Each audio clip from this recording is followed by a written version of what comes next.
Hello, everybody, and welcome to the UPUA Spring Semester Town Hall. We are glad to have you here. UPUA President Zach McKay and Vice President Lexy Pathickal will be answering some of your questions regarding COVID-19 guidelines and regulations and coming back to school in person. First, I would like to invite President McKay and Vice President Pathickal to give some opening statements. Thank you very much, Erik. And thank you to everyone who's watching at home and who's joining us today. My name is Zach McKay, for those who don't know, and I serve as the UPUA president. I am really grateful for opportunities like these to interact directly with you, the student body, because I think that through talking with you and through hearing your questions, both I and in every essence, our administration gets a better sense of how the student body feels on given issues, and that really does help in our advocacy overall. I understand that many of us, or many of you, I should say, weren't able to make it today. Things obviously come up, and it can be hard to connect on a virtual format. So I'm in the spirit of participatory and inclusive student governance, excited to announce, just as a way to begin, the creation of our What's Up surveys. The up is capitalized for UP and University Park. And this will be just a really informal survey that's sent to the student body, preferably on a monthly basis, but which will highlight various topics around which the UPUA is focusing on at any one time. Through this, we hope to continue to have these kinds of engaging events, such as town halls, but also generally having an idea for for students who can't make it out to these events, how they're feeling on any given issue, and still give them the chance to voice their opinion in really an informal vote that is perhaps maybe one step lower than a referenda or something like that. So keep an eye out for things like that. But I'm so excited to answer any questions that you might have today. And I'm incredibly excited to be joined by my good friend and fellow student executive, Lexy Pathickal. Lexy, do you want to take it away? Yeah. Hi, everyone. Thank you again for coming out. And obviously, this is being recorded. So if you want to catch up and kind of some of the questions that we'll be addressing, feel free to kind of play back. But hi, my name is Lexy Pathickal. I serve as the UPUA Vice President. I'm a senior, so graduation is coming up, and that is actually one of the topics we'll be covering.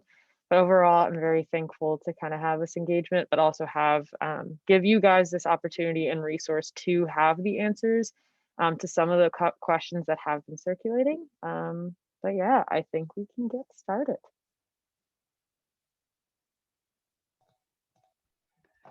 Thank you, President, Vice President, for your words. Now we're moving on to the questions. One of the questions we have here for you is, what kinds of legislation has UPUA passed this year? And which do you see having a lasting impact? I can definitely start on this one, especially with our assembly meeting on Wednesday night with kind of a historic piece of legislation. So it is no secret that all the student governments, GPSA, UPUA, CCSG, and World Campus, we have all been supporting, or at least urging the university to divest from fossil fuel, especially their investments. We're inevitably divesting from fossil fuel energy. We passed a resolution in support of this, which is huge because it's on behalf of the assembly, which is even more students on board and voting on behalf of it.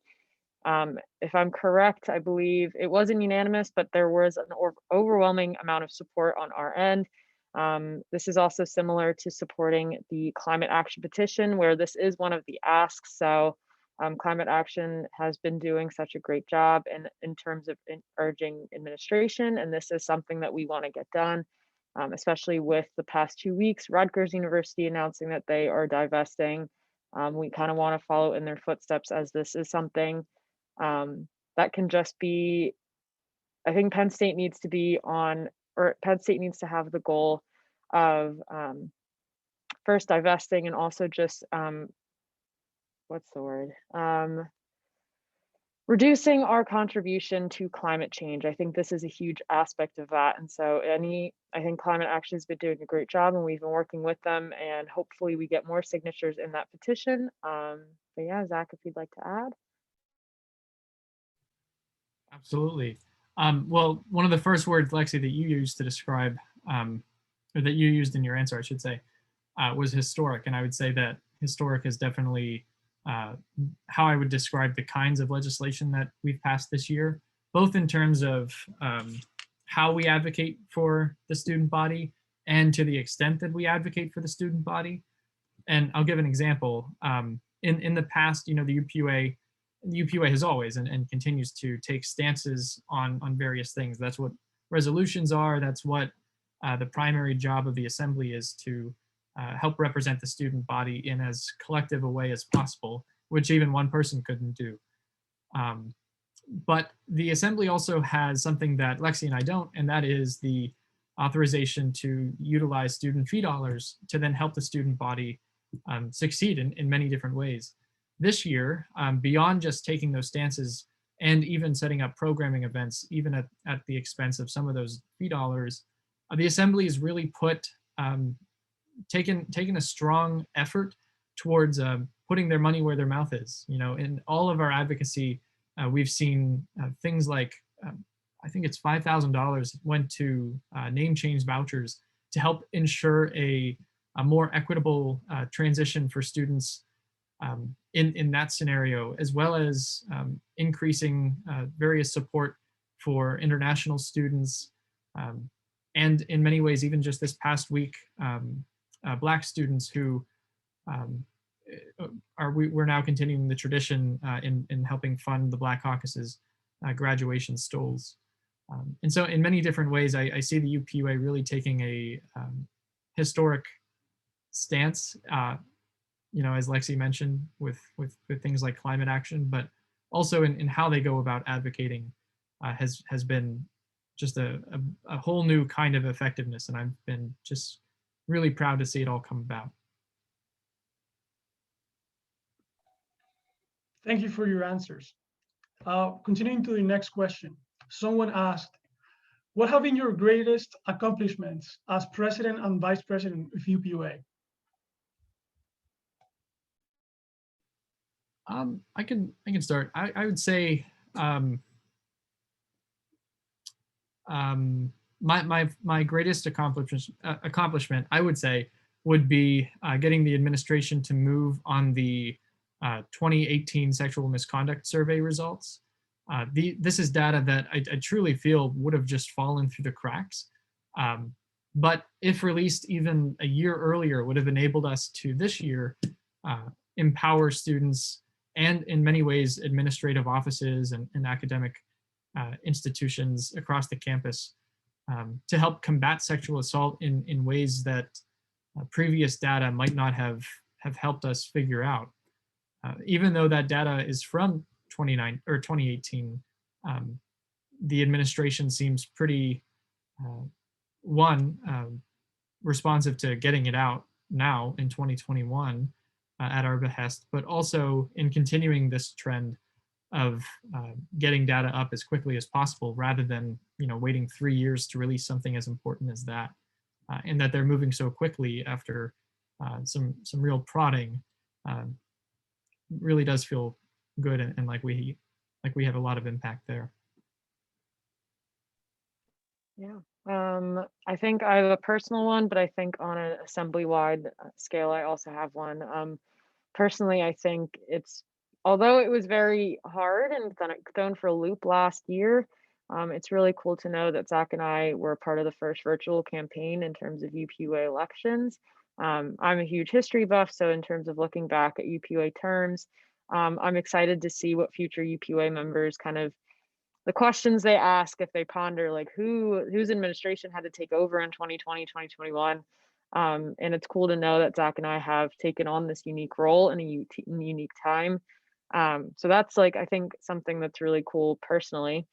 And then in terms of more of a assembly-wide accomplishment, I would say the push and advocacy for land acknowledgement. This isn't no means something that UPUA has done, but in simply supporting the Indigenous People Student Association in their efforts in doing so. And so I know that it is currently in President's Council. It's currently being worked on through a legal team. But I think the accomplishment is that we were able to work with IPSA, which is a newly formed organization in 2020, and also have Native students' voices a bit more heard on campus. Obviously, the work is never done, and this is by means not this is not the means of just stopping the work, and especially in terms of land acknowledgement and supporting the Native students on campus. But overall, this is a huge accomplishment, and I very much commend IPSA and their hard work in getting this passed. And the fact that it is 2020 and that Penn State's land is inevitably on Native land at its core, this is something that needs to be recognized, and I'm happy that it's finally going to. And hopefully down the line, there's so much more advocacy that can be done, and I'm hoping that it is, in terms of making sure that it's included in tours, admissions, and when students come to tour Penn State, that is one of the facts that they know, and it's recognized off the bat. So I think that's some advocacy that I would say UPUA is very proud to have worked alongside IPSA in. Yeah.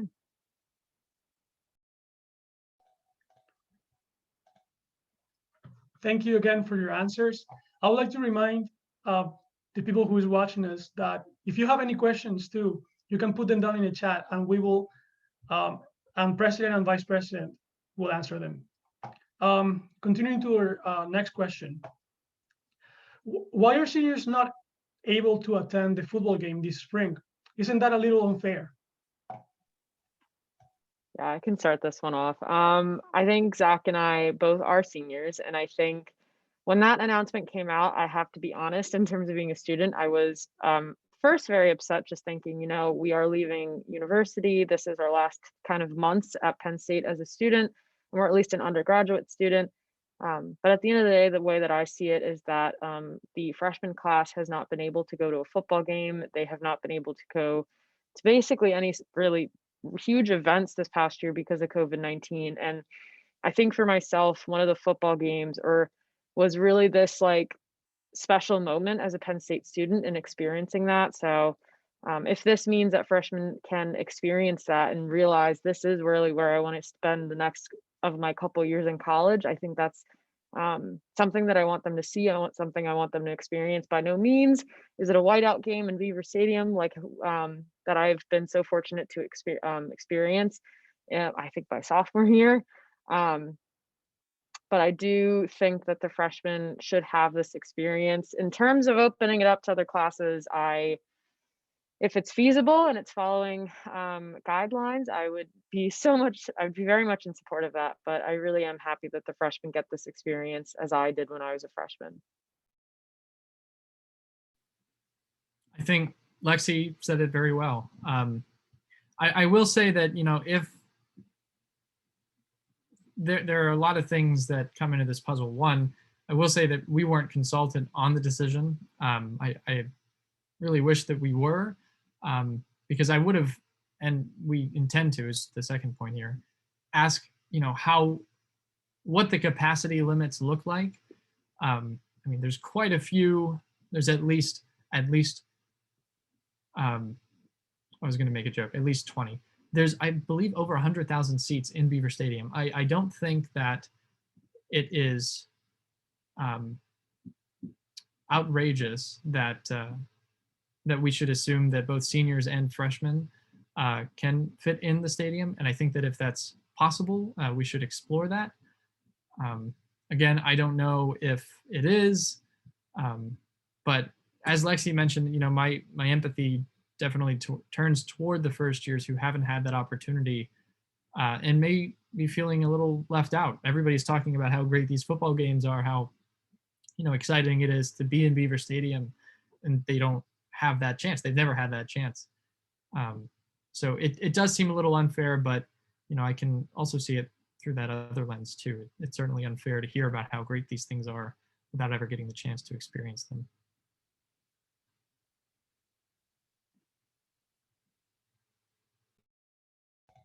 Thank you for your answers.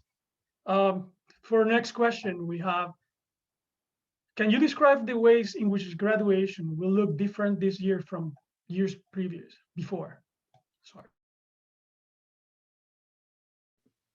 Yeah, so graduation will be split up during the regular days, May 7th through May 9th, but it will be held in Beaver Stadium this year. It'll be such that seniors during your graduating section will be able to bring 2 guests, and instead of walking across the stage or any stage, your name and face and other identifiers will be, like your major, will be put up on the Jumbotron. So to be honest with you, I don't know exactly how that will play out, but there won't be any walking. I will say that there's probably some benefit from maybe avoiding a meme, as I think some schools like Rutgers University might end up getting into. They're using cardboard cutouts for their administrators as the students walk across the stage. You can make the argument perhaps that at least those seniors get to walk, but at the same time, having your face up on the Jumbotron is probably a once in a lifetime opportunity. So that's how it's going to look. Definitely different than usual, but at least there'll be something in person for the class of 2021. Yeah, not much to add there. I think I'll just point out it is very unique that it's the first graduation to be in Beaver Stadium. I could be wrong on that, but I think that's a unique opportunity. And as Zach and I are seniors, I am looking forward to it. I'm thankful that we are having some kind of in-person commencement, but also that students can also opt in to have have it completely virtual, if they don't feel comfortable being in person. So I think the flexibility of it is what's important too. So if you are someone who doesn't want to be in person, know there is a virtual option as well. And if the rest of your family wants to live stream it, that is also possible. So one way or another, your family will see you graduate. So. Thank you again for your answers. For our next question, are there any updates on the class of 2020's graduation? As of right now, I know some of the sentiments from students, the class of 2020 especially, they do deserve a graduation, especially since theirs was honestly in its whole truth ripped away from them due to COVID-19. I know that the administration, or at least Penn State in general, has always stated that they want to hold a graduation, or at least there's a hope for that when things are closer to normal or back to normal in a couple of years. There isn't anything set in stone, at least to our knowledge, but I think that is something that we will and have brought up to administration in terms of like going forward and what to plan. But Zach, if you would also like to add, I don't have anything to update or provide actually at this time. Yeah, I think the term they're using is a celebration in 2022. Again, I don't know what that looks like. If it'll be a large farewell party with President Barron, or maybe another opportunity to walk across the stage. I can't say for sure. I think they've been pretty deliberately vague because we're not sure exactly what the future will hold, and making false promises would probably come off in the wrong way. So a celebration of some kind is really all that we've been told. And I think, yeah, that'll be in 2022.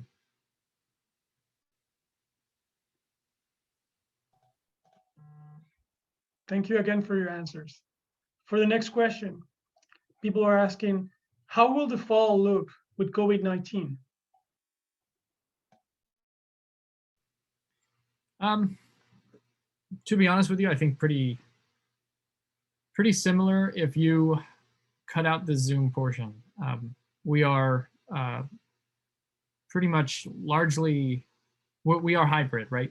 And so a lot of our courses are over Zoom. Some give you the opportunity to attend the classes in person, others don't. I think the university is by now has already admitted that, or more or less set out with the goal to attend everything in person, so there won't be a sort of hybrid option or remote option. But That said, I think that you can pretty much, and again, I don't want to speculate too much, but I would imagine you can pretty much expect to see masks, social distancing, all of those guidelines continue to be followed as the state and federal government recommend and the local government recommend. But beyond that, I don't think that that much will look, well, yeah, I don't think much will look different considering those things.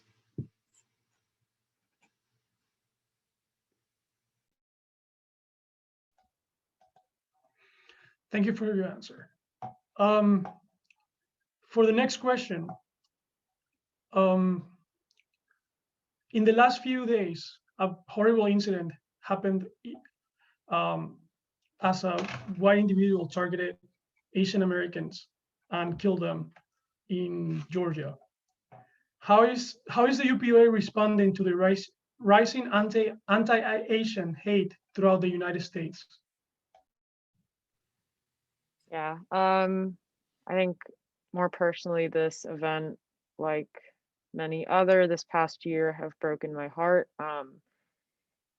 I think with UPUA, obviously, we do have our assembly meetings every Wednesday, but I know one thing that we will be doing in the next couple of days is there is a student-led vigil happening on Sunday at 6 p.m. at Old Main, just for the sake of being able to social distance and also honor the lives that were lost. We will be live streaming the vigil from our account. And going forward, this is something that we will be addressing. Obviously, it happened a couple days ago. And so we're also trying to be a support system, if anything, at this time, providing resources to students when we can.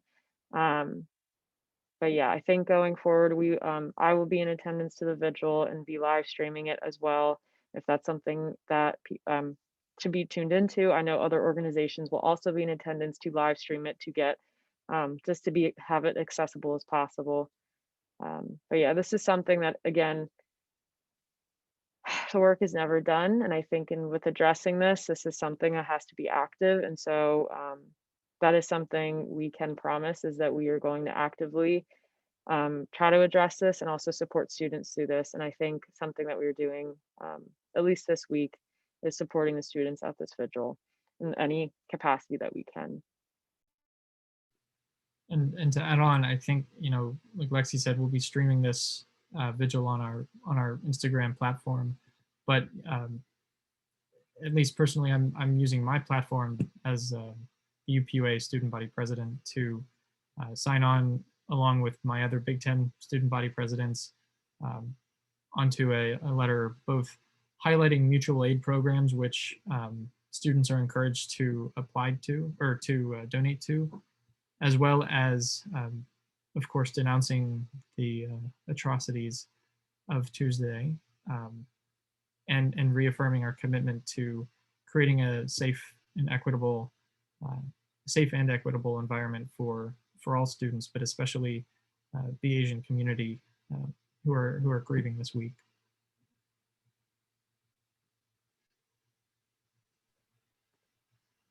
Thank you for your answers. And as Vice President Pathickal said, we're deeply heartbroken about the event that happened a few days ago, and we are in full support of our Asian community on campus and all around the United States. For our next question, what is the greatest thing you have learned about yourself through your terms? What about each other?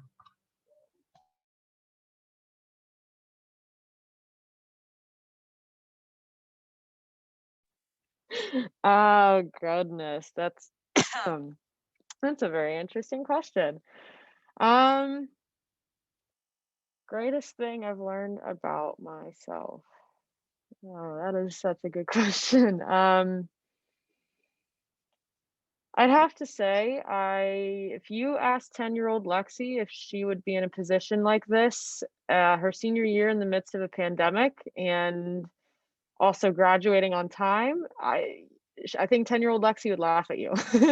So I have to say I'm proud of myself in the sense that it's been a hard year. I know every single student, faculty member, anyone at Penn State, even anyone in this world can attest to the fact that this year has been very hard, very unique, and has tested people in one way or another. And I think, as corny as it sounds, I think I've learned that I'm a pretty resilient person. Um, I have learned that I can face more than I think that I can. So I'm very thankful for the opportunities that I've gotten this year, but also even thankful for the hardships that I've had. I think, if anything, I've learned a lot this year. And I've learned a lot about myself, especially with a lot of time we had in quarantine to think. So overall, I am thankful. This is an opportunity of a lifetime, and I wouldn't want it any other way. But second part of the question, what have we learned about each other? That Zach has been a very huge part of my Penn State career, being a student. I can't wait for like 20 years down the line when we give each other a call and we just catch up and like grand old times. And I'm very fortunate to have a best friend like him. So if anything, he's also one of the strongest people I know, one of the most resilient, and I love learning more about him the more that we have in these terms, but also as our friendship grows throughout the next couple of years. So I'm very grateful. Oh, Lexy, thank you for the kind words. I'll start with you. I have only the best things to say about you, and what I've come to learn is that even the things that I had assumed about you were so fantastic were really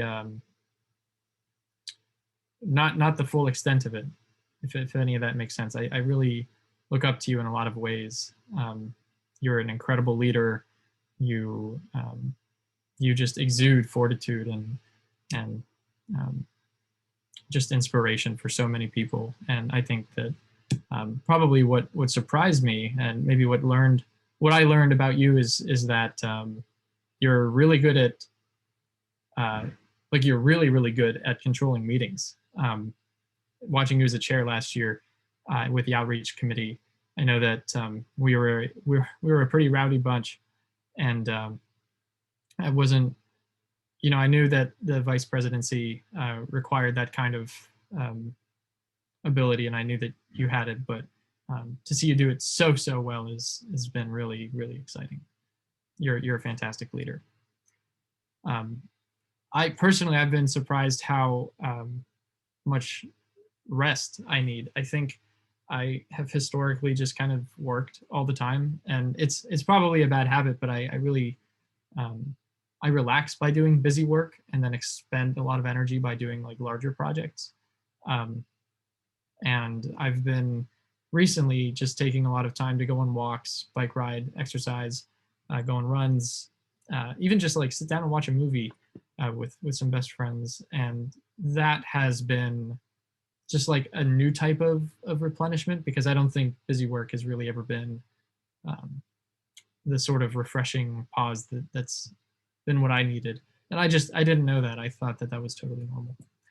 Turns out it's not. So, taking time for yourself, talking with people has really made all the difference. Thank you for your answers.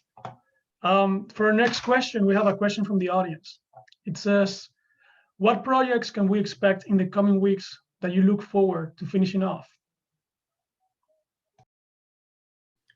So I can start by talking a little bit about the Green Bandana Project. This is a project that is really 3 years in the making here at Penn State. Institutions across the Big Ten, different campuses have been implementing this program as a means to help create a support network for students, especially during these trying times, and I'm sure the times that will come after Lexy and I's administration. A lot of the repercussions from the traumas that students went through will continue to reverberate throughout the campus. And the creation of the Green Bandana Project within our Department of Health and Wellness is just one way in which we can commit ourselves as a student government to creating that sort of a support network for all students. I'd also say the just an initiative that I guess Lexy and I take part on through our role on the student fee board would be both the UHS STI testing. That was a program which really Jacob Klipstein helped initiate this past year as the chair of student life, and has really seen come about over the year after. I've been really impressed with how supportive the UPUA has been in that endeavor and seeing that come about. But then also today, and I should say that that was voted on today in full, which is exciting. And then additionally, the Environmental Sustainability Fund has been something that many individuals have pushed for over the year, but this year, Nora Van Horn, the executive director of the Council of Sustainable Leaders, and Claire Kelling, the chair of the fee board, have worked really tirelessly to create and was voted on successfully today. So those kind of coming together, the first of which was most certainly a project of ours, but others which I think we've always been happy to support, coming together has really been exciting. I think if anything, Zach has covered it all. The only thing that not necessarily finishing off, I know there are some that will be continuous. For example, it's important I know Zach and I have prioritized this as well as other student government leadership, and having strong transition documents and having strong transitions in terms of initiatives. Because I know the biggest thing for us is urging divestment. This was an effort for this year, but this can't be the only year that happens. So in terms of, that's why I say not necessarily finishing off. The only thing that we could finish off is making sure our transition material is strong so that our next leadership can make sure they can look it over and continue that fight, and hopefully make Penn State greener than it is right now. So I know that's something that we've been working on, is just to have solid transition material, and make sure that this advocacy is consistent as the years come.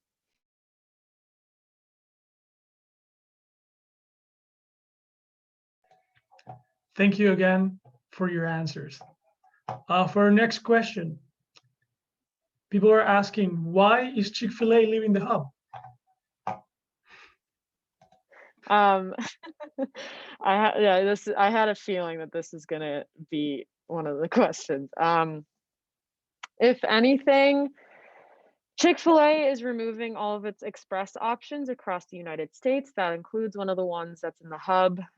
So therefore, they kind of have to either offer a full dine-in, full-in restaurant experience, or they have to choose something else. And so currently in the hub, there is no space for a full dine-in restaurant for Chick-fil-A. So they have to kind of transition to a more feasible option, which is Slim Chickens. I've heard it's a Southwestern chicken restaurant. I've heard good things, so I wouldn't be too disappointed if I were you, but I understand the disappointment. So it's because of the express options that Chick-fil-A is moving away from. And yeah, Zach, I don't know if you want to add anything. I know it's unfortunate, but yeah. No, I know it'll be dearly missed by a good many people. Yeah, you covered it.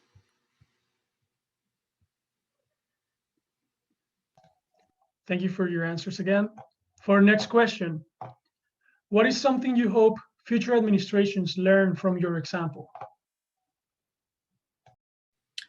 I would say that, really utilizing the executive branch to help students has been something that I think has been underutilized by people in the past.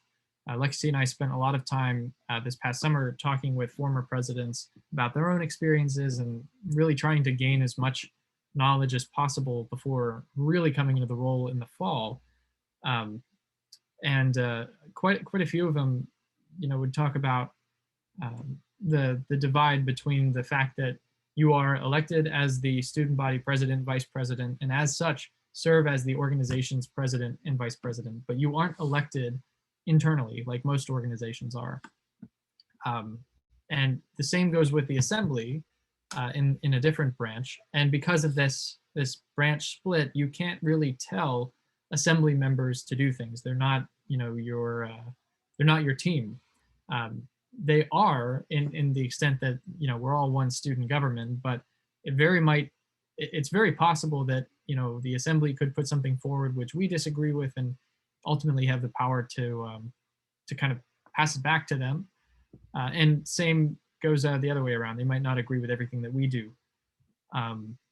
And I remember somebody had commented, I wish that you should try to change that. You should try to make it so that the assembly is kind of under your control, I think was the phrasing. And I just remember thinking, well, why? Like, we have the executive branch is here. You have these departments. You have the ability to bring on really dedicated people who, like yesterday, I walked into the office and we're sitting around a table with the records department, just scanning through old records of the UPUA and our predecessor, the USG. I mean, to find those kinds of committed people is tough, and you won't find them in the assembly. They're not going to run for office because that's not what they want to do. They want to just, help contribute in their own special ways.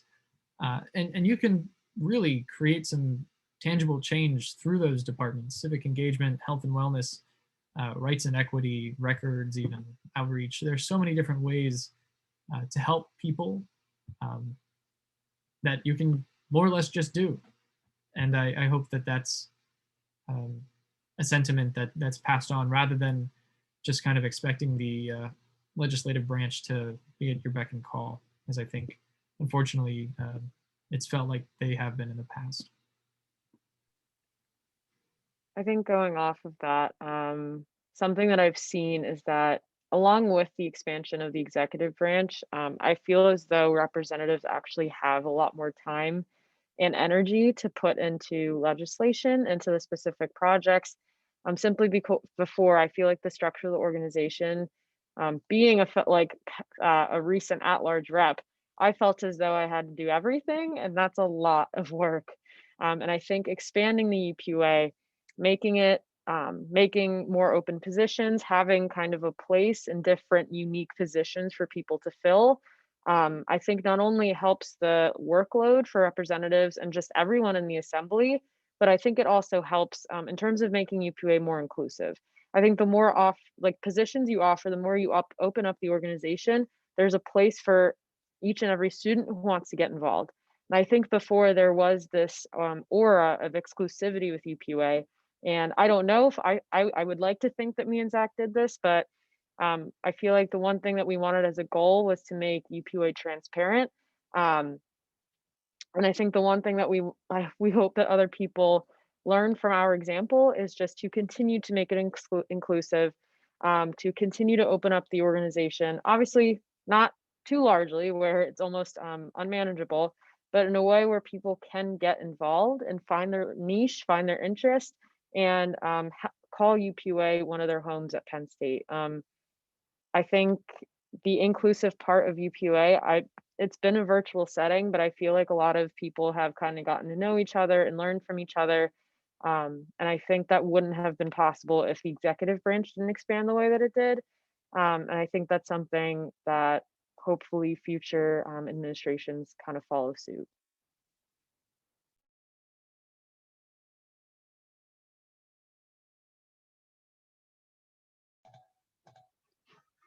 Thank you again for your answers. For our next question, a little bit following to what Vice President Pathickal said, how have you promoted transparency at Penn State since taking office?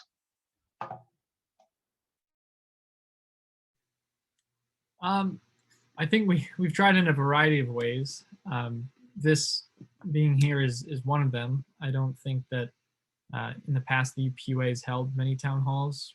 If you look it up, in fact, you'll find UPUA's hosted town halls for administrators and kind of held them accountable to a degree, but at the same time really didn't ever take the time to do so themselves. So this is obviously one way. Press conferences, interacting directly with the press, because even that is a different experience than what we're doing here today, and giving them an opportunity to ask us questions directly, putting up our financial transparency or increasing our financial transparency by putting up our budget has been a really easy thing to do that I don't know why we hadn't done in the past.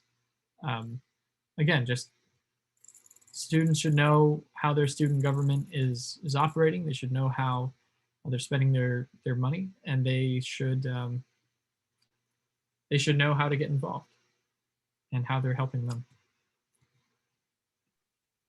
I think, Zach, again, you covered it. I think I would add that a lot of our meetings, or at least recordings, are, we're working on it, but to have them posted on the website.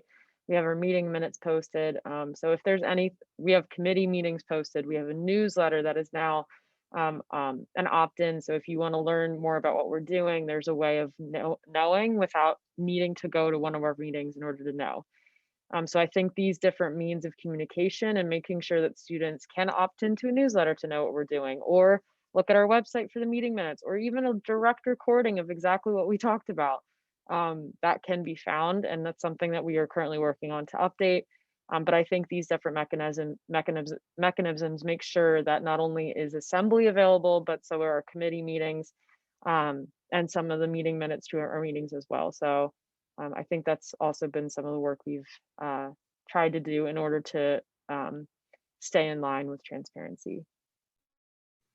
Yeah, Lexy touches on a really good point. Making our meetings, our General Assembly meetings, public and accessible.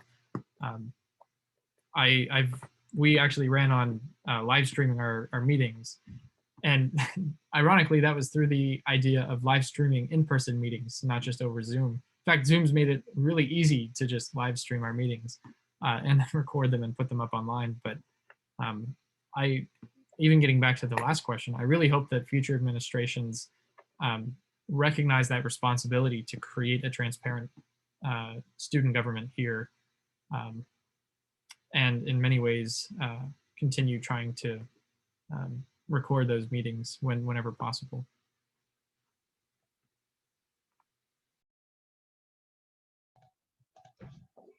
Thank you very much again for your answers. For our next question, we have, is there anything you wish you have done differently as president and vice president of UPUA?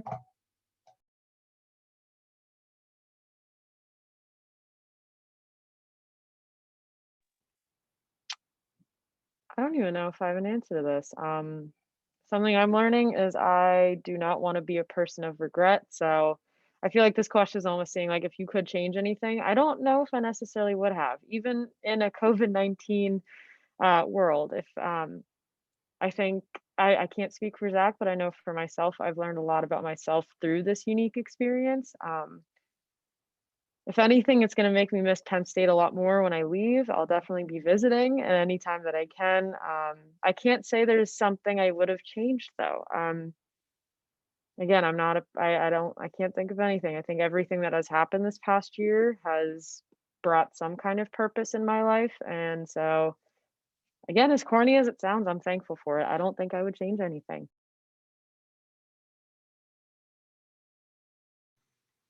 Yeah, along similar lines, I wouldn't say that I would have done anything differently. At least I can't think of some. They're out there, I'm sure. Okay, maybe even some constitutional changes. I think, for example, some of the structural changes are kind of hard to wrap your head around, and I at times wish I would have followed my own advice from later on in the semester in creating things like PowerPoints to explain them, helping people really wrap their heads around some of these theoretical branch things that are really easy to understand if you've ever taken like a constitutional law class or civic and community engagement here at Penn State. But really, to the majority of people, I don't think make much sense.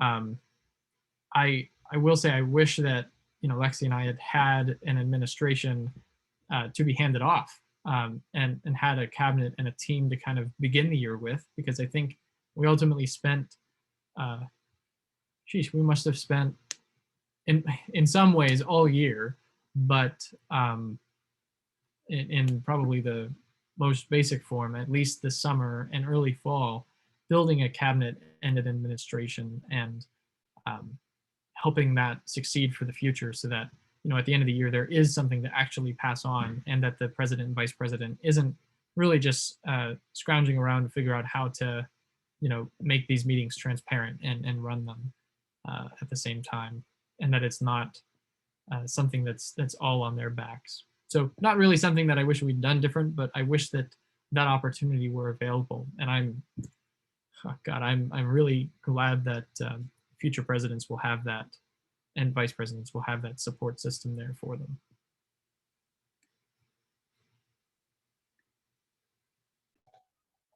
Thank you for your answers. For our last question, do you have any parting advice to future Penn Staters?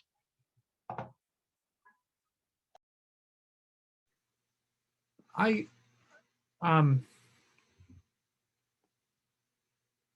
say do as much as you can in literally everything you do. As a freshman, I was a lot of things, but I'm just joining in the ROTC. I was an acting major, so you can imagine that difference from the early morning runs to late afternoon yoga sessions.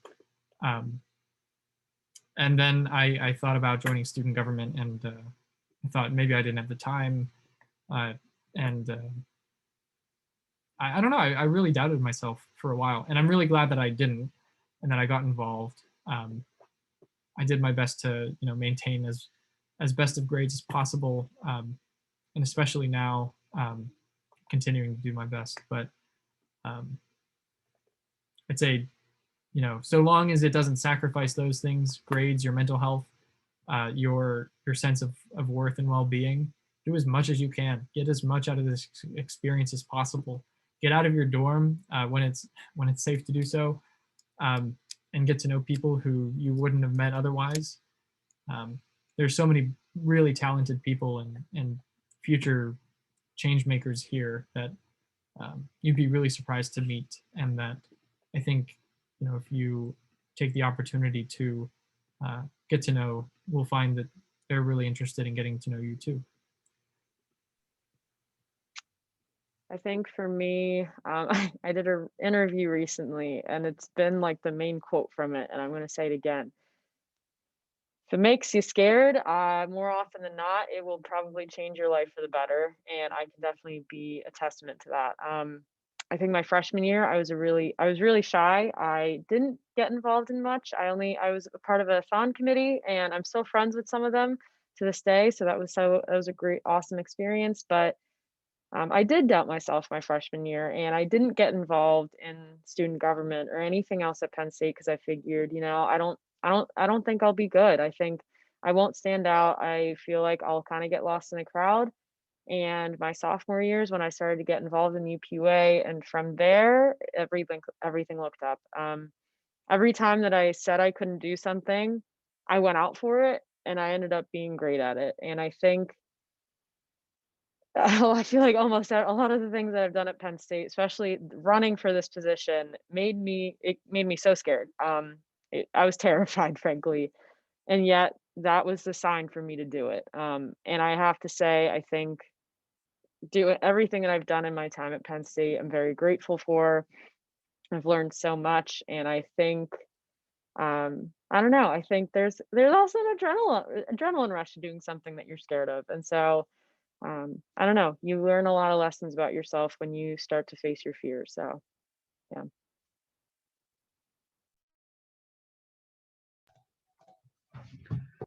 Thank you, President, Vice President, for your time, for your work, and for your efforts you have put in making UPUA and advancing into what it is today.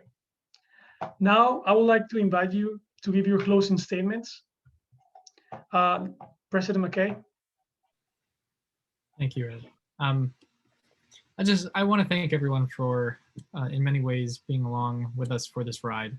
It's been such an unexpected kind of year, but I think it's been one that, in many ways, hopefully set the student government up for success in the future. Your participation at our meetings, showing up and having your voice heard, whether at UPUA meetings or student fee board meetings or really all of it, even though we're all virtual, has in many ways made a significant difference in those operations. And in general, your participation has made a long-lasting impression and difference in my life. So really from the bottom of my heart, thank you for everything.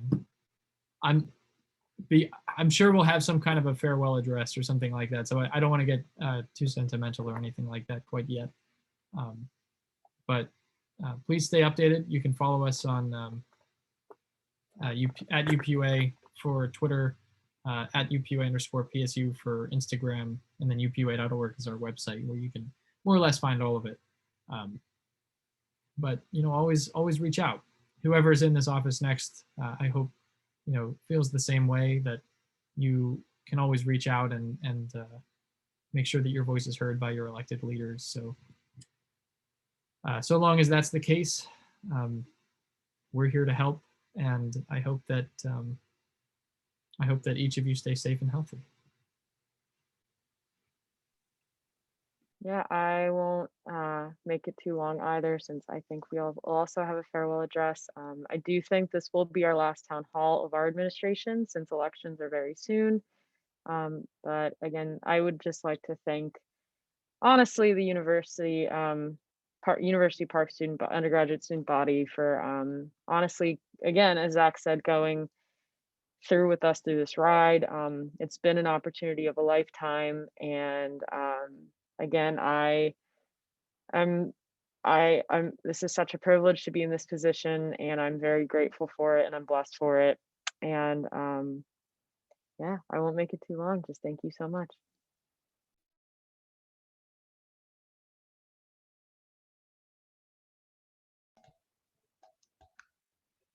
Thank you, President, Vice President. Now, this is the end of the UPUA Spring Semester Town Hall. Thank you again for coming, and we hope to see you in the future. Have a great rest of your day and a great weekend. Thank you. Thank you, everyone.